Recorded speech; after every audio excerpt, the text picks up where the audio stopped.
প্রথম। 2 নম্বর, আমার আহলে বাইত, আমার পরিবার পরিজনের ভালোবাসা তোমাদের সন্তানদেরকে শিক্ষা দাও। জোরে বলি মারহাবা। এখন বর্তমান প্রেক্ষাপটে এগুলো তো নাই।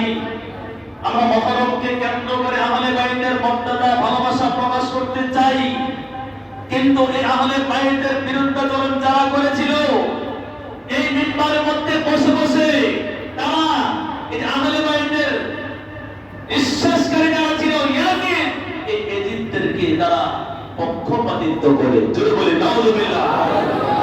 এখানে আহলে বাইতের মহব্বত সন্তানদেরকে শিক্ষা দেয় নাই, বরঞ্চ আহলে বাইতের বিদ্বেষ যারা পোষণ করেছে তাদের সমর্থন সন্তানদেরকে শেখায়। জোরে বলি নাউযুবিল্লাহ। নবীজি বলেছেন সন্তানদেরকে কয়টা জিনিস শিক্ষা দাও? 1 নাম্বার নবীজির ভালোবাসা, 2 নাম্বার নবীর পরিবারের ভালোবাসা। ইমাম হাসান, ইমাম হুসাইন, মা ফাতিমা রাদিয়াল্লাহু তাআলা আনহা, এরপরে সিলসিলা কিয়ামত পর্যন্ত যত আওলাদ রাসূল আসবে সকলের ভালোবাসা তোমার সন্তানকে শিক্ষা দাও। জোরে বলি মারহাবা। কয়টা হইল? জি, আরেকটা আছে না নাই? 3 নাম্বার হচ্ছে তোমরা পবিত্র কোরআনুল কারীম তোমার সন্তানদেরকে শিক্ষা দাও। এই কোরআন পবিত্র রমজানুল মুবারকের মধ্যে আল্লাহ পাক নাযিল করেছেন। জোরে বলি মারহাবা। কোরআনুল কারীম শিক্ষা দিলে যে ব্যক্তি কোরআন, আমাদের মধ্যে ওই ব্যক্তি উত্তম যে নিজে কোরআন শিখে এবং অপরকে শিক্ষা দেয়। আপনি তো পড়াইতে পারেন না, আপনি কিভাবে শিক্ষা দিবেন? সুযোগ আছে। যিনি পারেন তার সংস্পর্শে গিয়ে সন্তানকে শিখানোর চেষ্টা করলে আপনি ওই সওয়াবটা পেয়ে যাবেন। জোরে বলি মারহাবা। 3টা জিনিসের শিক্ষা দিতে বলেছেন, নবীজির ভালোবাসা, নবী পরিবারের ভালোবাসা এবং কোরআনুল কারীম শিক্ষা। আমাদের দরকার আছে না নাই? তাহলে কিন্তু বাবা হিসাবে ব্যর্থ হয়ে যাবেন। আল্লাহ আমাদেরকে কবুল করুন। শুধু বলুন আমিন। আমি যে কথা বলতেছিলাম, সাহাবায়ে কেরাম নবীজিকে ভালোবাসতেন, ভালোবাসতেন বিনায় নবীজির অ্যাডভান্স করে কথা বলতেন না। নবীজি মিম্বারে দাঁড়িয়ে 3বার আমিন বলেছিলেন। প্রথমটা কি? যে ব্যক্তি মা বাবাকে পাইলো কিন্তু মা বাবার খেদমত করে জান্নাত অর্জন করতে পারলো না, ওই ব্যক্তির ধ্বংস কামনা করেছেন কে? হযরতে জিবরাইল আলাইহিস সালাম। নবীজি দোয়া করেছেন যে আল্লাহ তুমি।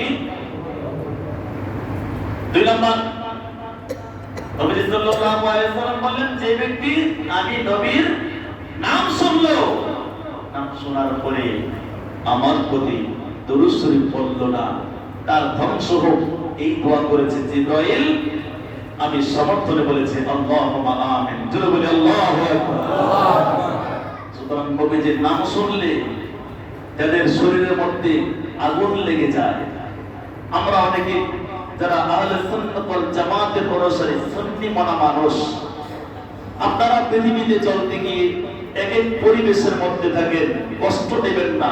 আজকে একটা মজলিসে এসেছেন, দেখছেন একরকম, আরেকটা মসজিদে যাচ্ছেন, দেখছেন আরেক রকম, অফিসে গিয়েছেন, দেখেছেন আরেক রকম। এখন আপনারা কোথায় যাবেন? ঠিক না? বিপদে পড়ে যান। কবরস্থান মসজিদে গেলে আশহাদু আন্না মুহাম্মাদুর রাসূলুল্লাহ বললে ইমাম সাহেব মুখে চুম্বন করে চোখের মধ্যে লাগায়। আরেক মসজিদের ইমাম সাহেব বলে গো বেদাত নাজায়েজ। এখন আপনারা কোথায় যাবেন? ঠিক না? বাস্তবতা কি? কোরআন এবং হাদিসের মধ্যে আমি এগুলো করে আমাকে জিজ্ঞেস করেন হুজুর কোথায় পেলেন, আমি প্রমাণ দিয়ে দেব। আর যারা বলে এগুলো বেদাত শিরক নাজায়েজ, তাদেরকে প্রশ্ন করেন, তারা বেদাত নারাজি বলবে, প্রমাণ দিতে গেলে প্রমাণ দিতে পারবে না। ঠিক কিনা বলে? যখন নামাজের মধ্যে দাঁড়াই, মুয়াজ্জিন সাহেব আযান দেয়, ইকামত দেয়, দুঃখিত, যখন ইকামত দেয়, কবরস্থান মসজিদে গেলে দেখা যায় ইমাম সাহেব বসে আছে, অনেক মুসল্লিও বসে আছেন। ফাঁকে ফাঁকে দেখি অন্যখান থেকে জানাজা দেওয়ার জন্য আসলে নবীগঞ্জের একজন মানুষ মারা গেল। তিনগাঁও, বদুগড়, মিনারগড়ে, নারায়ণ, সাবদি, আদমপুর বিভিন্ন স্থান থেকে আত্মীয় স্বজন থাকতে পারে না, তারা জানাজার নামাজে আসলেন। তাদের মসজিদের ইমাম সাহেব নামাজের শুরুতে বলেন দাঁড়িয়ে কাটা সোজা করেন, তাদের মোবাইল ফোনগুলো বন্ধ আছে, বন্ধ করেন, ঠিক কিনা? আপনার অফিসে কত, আপনার মহল্লার মসজিদে এখন এই কবরস্থান মসজিদের আশেপাশে অনেক জায়গা আছে, আর অন্য দিকে তো টোটাল 100 ঠিক কিনা? এখন আমরা কোথায় যাব? অনেকে দাঁড়িয়ে ডানে থাকে বামে থাকে, সময় দাঁড়ায় না কেন? এটা বলবো চিড়িয়াখানায় আসলাম অন্যরকম মনে করে। বাস্তবতা কি?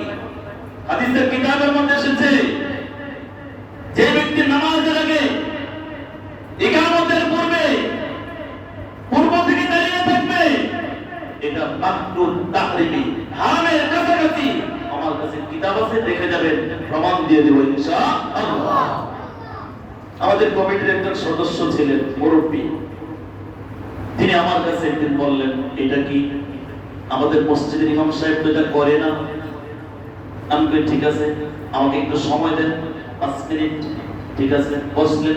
আমি কিতাবটা আনলাম, ফটোকপি করলাম, নিজে গিয়ে এদের বললাম, এই যে কিতাবটা নেন, ফটোকপি আপনার মসজিদের ইমাম সাহেবকে বললেন, যদি এটা সম্ভব হয় এটাকে আপনি ওভারটেক করে যদি কোনো ফতোয়া আনতে পারেন নিয়ে আসবেন। তিনি নিয়ে গেলেন, আর তিনি আনেন নাই। পরবর্তী প্রশ্ন করা মাত্র ইমাম সাহেব কি বললেন? তিনি বললেন, না হুজুর দেখছে, আর কিছু বলে নাই। তিনি ইন্তেকাল করেছেন। আল্লাহ পাকে জান্নাতুল ফেরদাউস নসিব করুন। সকলে বলেন আল্লাহুম্মা আমিন। এবার আমি যে রেফারেন্সগুলো কথা বলছি, এগুলো সাধারণ কিতাব নয়। আমি আহলে সুন্নাত ওয়াল জামাতের অনুসারী বিদায় আমাদের আকীদা, আমাদের মাসলাকের যে ইমাম তারা লিখেছেন এমন নয়। আমি এমন কিতাব থেকে রেফারেন্স দিব যে কিতাবটা আলিয়া মাদ্রাসাও পড়ায় এবং কওমি মাদ্রাসায়ও পড়ায়। ঠিক, এই কওমি মাদ্রাসা এটা রূপ পরিবর্তন হয়েছে। আগে এটার নাম ছিল খারিজি। কি কথা বলেন? কি? আমি যখন ছোট ছিলাম, এখনো তত বড় হই নাই, আমার বাবা বলতেন খারিজি মাদ্রাসার কথা। খারিজি মানে কি জানেন? খারিজি শব্দটি কি? খারাজা মানে বের হয়ে যাওয়া। খারাজা মানে কি? বের হয়ে যাওয়া। তারা যখন বিশ্লেষণ করলো, এই খারিজি শব্দটি বের হয়ে যাওয়া, সুতরাং নামটা কেমন দেখা যায়, একটু পরিবর্তন করা দরকার। এরপর তার নাম দিয়েছে কওমি। কি নাম দিয়েছে? কওমি। অনেক মাসলামাসাইল বলবে এই রমজান মাসের জাকাতগুলো খেয়ে খেয়ে গেটিগুলো মোটা করে ফেলবে। কিছু মনে করবেন না, অনেক আলেম দেখবেন গেটি মোটা, জাহান্নামের মানুষের আলামত। আল্লাহ হেফাজত দান করুন। আরো জোরে বলুন আল্লাহুম্মা আমিন। সম্মানিত হাজিরিন, যাকাত ফিতরা এগুলো দিবেন যাদের আকীদা শুদ্ধ। আকীদা শুদ্ধ, আকীদা ছাড়া আপনি যত ইবাদত বন্দেগী করেন না কেন, কোনো ফল হবে না। কারণ কথাটা আমরা অনেক আগে বলেছিলাম, আল আকীদাতু আহাক্কু মিনাল আবি ওয়াল উম্মি।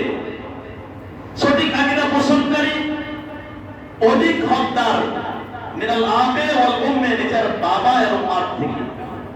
কথাটা কেমন বললেন? আল্লাহ এবং রাসূলের পরে তো মা বাবার স্থান। আপনি কথাটা কেমন বললেন? বানিয়ে বললেন না। আমি ইবারতটা আমার বানানোর কথা নয়, কিতাবের রেফারেন্স।